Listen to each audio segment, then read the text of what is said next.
This is the neighborhood I live. It is a very small city here in Belton, Missouri, United States. Today I want to share something which I believe it will be very helpful for people in one way or another are planning to go to live overseas. Whether you are planning to go to stay overseas for short time or for a long time. There are few things you have to pay attention and make a quick decision. Usually I say this is the first thing you need to do upon arriving in the first country you are arriving. People have different perspective of their life. There are some people go overseas for different reasons. There are some from day one, their plan is to go, I go there to study and then I'm going back to my country. Or I'm going there for a visiting 2 months, then I'm coming back to my country. I have something important to continue with my own life. And there are some people, they haven't made the final decision yet that I don't care whether I come back or stay there. So they're half-half. And there are some people who from day one they go overseas for the intention of staying overseas for a long time. So if it happens to be in that way, what are the things you need to do? I usually tell people, with the exception of the people who come from day one planning to go back to their home country, those have their own plan ahead. Maybe someone has a business, someone has a good job, someone has a family, someone has something. There is no problem with that. That's their plan. Today I want to talk to people who maybe, for whatever reason, they haven't made that decision. You have to make a decision that I'm going to the United States, I'm going to Canada, I'm going to Australia, I'm going to Europe, and is my decision is to stay there or to come back to my home country. I usually do some teasing to some people and tell them, if you are going to a country, the first airport which you arrive, we call the port of entry. At the port of entry, if you don't make that decision, you don't need to tell them, the people who are admitting you to that particular country. But if you don't make that decision, sometimes it is easier to forget. So many things going on so fast, you to learn, and the culture and the lifestyle and everything might be going so fast. Sometimes it is easier to forget. Sometimes it's easier to get out of the track and boom, 4 or 5 years later, you haven't made the decision yet. The failure to make that early decision, what is the impact of that? Number one, we see a lot of people are going to be illegal in one way or another because they come here, they haven't made that decision. So if they haven't made that decision, so they just enjoy their life. Maybe you come as a student, you finish your first year, second year, and then after finishing the first year, maybe you are studying masters first year, the second year, you finish, you are on OPT, 2 months left in your program, and you are starting looking, how can I continue to stay in this country? But remember, you have studied 2 years of masters, you have been there working for 1 more year as practical training, OPT, or post-work study, post-study work permit you have in the country where you are. Why are you asking the question 2 months before the expiration of your time to stay in that particular country? That's the problem we're having with you. You needed to have that plan before. Day one you arrive in a country, you have to say, I want to stay in this country. Or I'm going to stay here for 2 years after my studies, 1 year for work, then I'm going back to my country. By making that decision, it will help you to come to agree into how do you go and use your resources. What does that mean? It means what type of course are you going to study? Is it the course I want to be using in my home country, or the course or the program which I'll be using in the country where I want to stay? That's number one. Number two, should I save the money for using in this particular country, think of the business, loan, having the house and all other kind of things very early? Or should I just focus of these kind of things down the road later? That is something else you need to focus on. But if you don't make that decision, you will be here and there. I see some people, which is not that bad, but sometimes it's going to cost them. Oh, I'm going to build a house in my home country. When I go to visit there, I'll be going to stay there. So in the end, you are half here. You don't invest here. You are building the house there, but because you didn't make that decision early on, you are spending most of your time here because of the nature of the work. That means you are maybe full-time here. You have 20 days in a month in a year to have time off, and you don't have you have a family. You cannot just travel with 3 kids, 4 kids, 5 kids with your wife and whatever. Just every summer, you cannot do that. So why do you build the house just for you to go to stay there if you don't live there? Because you didn't make the decision early where you are going to do. If you made the decision early that I'll be living half here and half there, that's okay. So you can have things which will be able to work in your country and work here. And if you want to do the business there, you can be able to do the business there and do the business here. So all those kind of things, you need to make the decision early on. I know so many people who have homes and business in Africa, and they have also here. So they live there maybe 5 months over the year and 7 months in the US. So it's okay. That's good. That's a good plan too. But you need to have a plan. Without such a plan, it will come to backfire on you. It might cause some problems in one way or another. So that's the first thing I want someone to do, to make that determination in that decision. Are you going to stay here, or you are going back to your home country? That's the first thing. So why am I walking around the street today?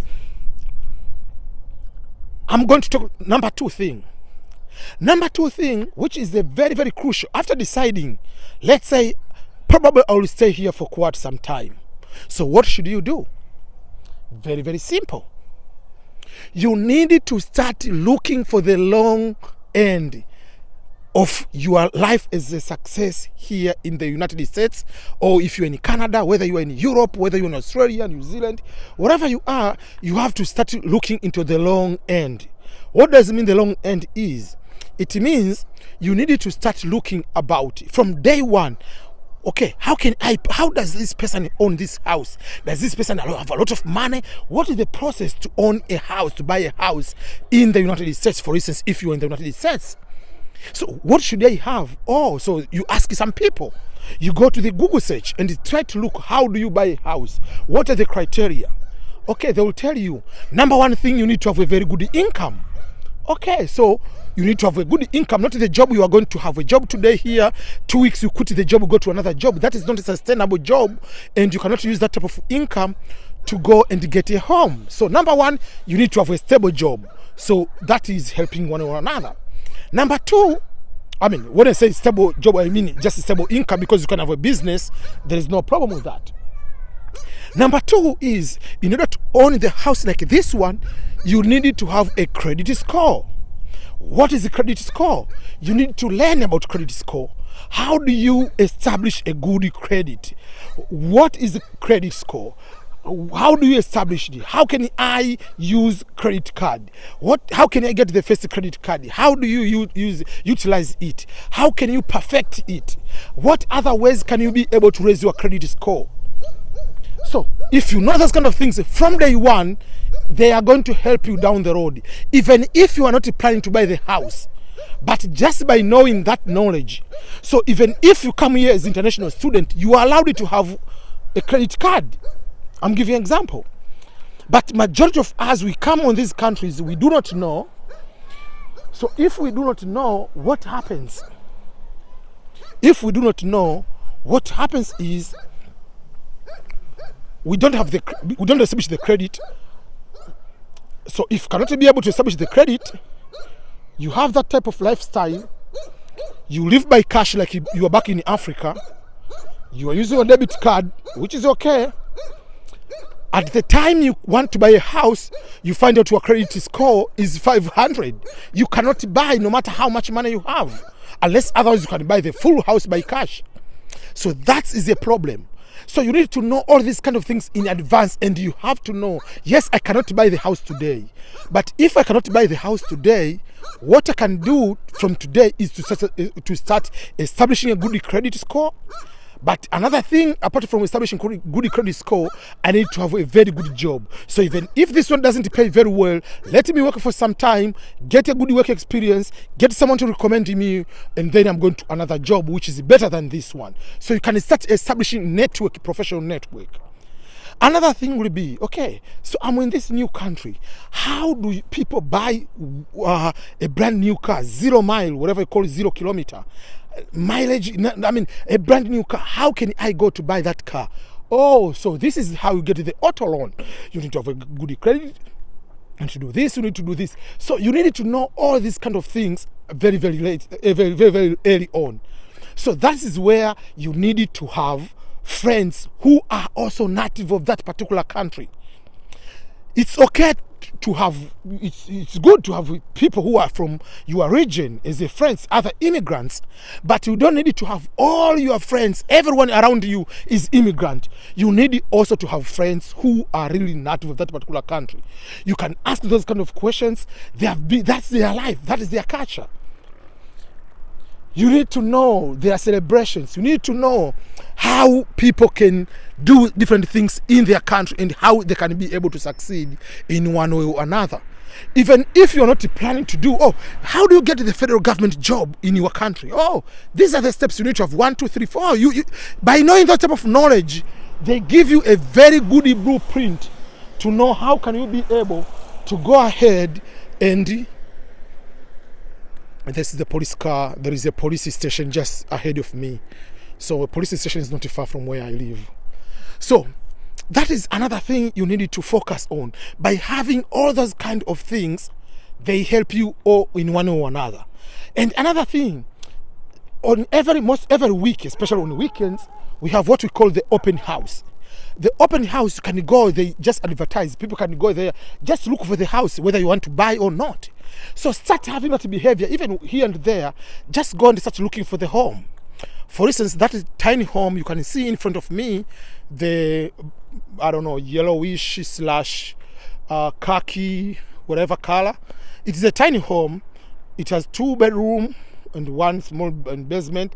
But it was sold for like 85,000, I don't remember. So the mortgage for that particular home used to be, if you buy that one, it used to be like you pay like 500 per month for the next 30 years. So if you have the money, you can find, can I buy a small home and turn to be Airbnb if it's a good area? Or if it's a good location, can I buy a home and just turn it to be renting to some other people, rent a property? You need to start thinking all those kind of things from beginning. How can you get good money down the road? How do you go into set a retirement in this particular country? What are the ways people save their money? Like apart from your salary, social security, how can I put the money for saving? Those are the things.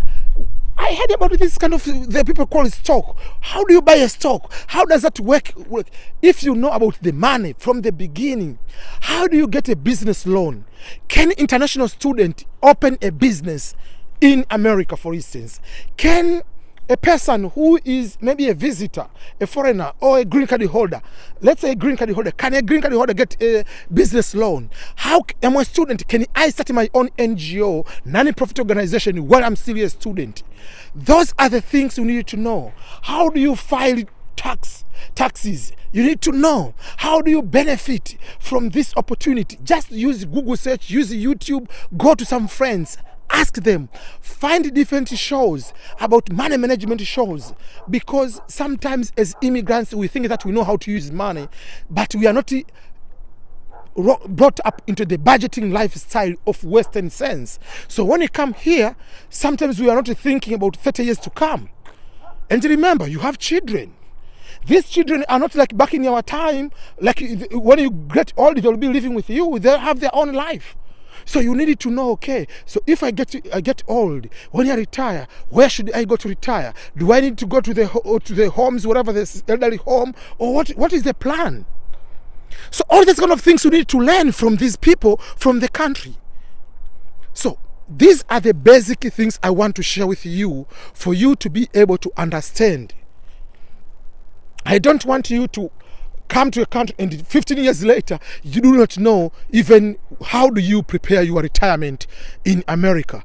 How do you prepare your retirement in Canada? So that means from day one, get go, you know, what do I need to put as a priority? Should I put my priority as a credit score and this one, or should I do this one and this one? So even if you decide to go back to your home country, there is no problem. You have a certain type of knowledge. You can use the same knowledge to apply wherever you are. So if your country, you go back to your home country, you can, by knowing how to purchase, to buy stocks or whatever, there is no requirement that you must be a US citizen to buy a stock. If you buy the stock and you go to live in your country, your stock will continue to be there. You can know how to retire early. You can continue to have your plans. Oh, they demolished this home? I haven't come here for quite some time. I didn't know that. Oh, maybe someone bought the house and decided to demolish it. That's strange. They were selling this house. Oh, what happened to it? I don't know. Yeah, so there are some people that can just buy the house and completely demolish it and build the brand new one. So I think that's what they're going to do. I haven't been here because it has been cold for quite some time now. So those are the basic, I can say two things. The first thing is to make the decision. Am I going to stay in this country or going back? After making that decision, then the rest of the decision will be based from that. What other things should you learn from get-go? And those kind of lessons, you have to put them in practice. You have to practice them. You have to put them in application so that you can continue to excel in one way or another. So those are the things I want to share with you for today. I'm just having a walk. I don't know. It's EBM, by the way. You can be able to see me here. I'm the one who is talking today. So don't worry. It's not a person who has a voice like me. Yeah, so. Yeah. So let me end this live stream now. Or the video. And then I wish you to have a lovely and beautiful 2022.